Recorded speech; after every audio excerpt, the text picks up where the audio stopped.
જય માતાજી, હેપી દિવાળી બધાને. તો આજે દિવાળીનું ફોટોશૂટ કરવાનું હતું, પણ ઋતુરાજ તો દાદર પરથી હટતો જ નહોતો.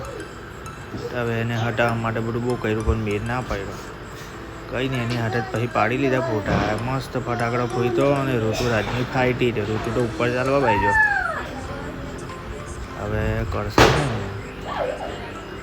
તેને તો ખબર નહીં, પાછું હું તો પાછો નીચે આવ્યો. યારે તો બહાર જઈને જોયું તો કોઠી હળગતી હતી એટલે નીચે આવ્યો.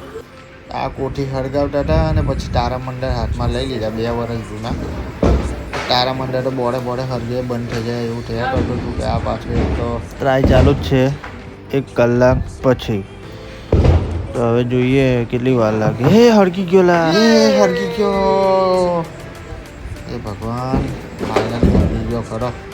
પછી ધાબે આવ્યા તો ધાબે મસ્ત જગ્યા ફરકતી હતી. ત્યાં મસ્ત આકાશ બાજુ અને હવાઈ બાજુ બધું ચાલતું હતું. એન્જોય કર્યા બેઠા. ચાલો તો મળીએ બીજા બ્લોગમાં. જય માતાજી, જય શ્રી રામ, જય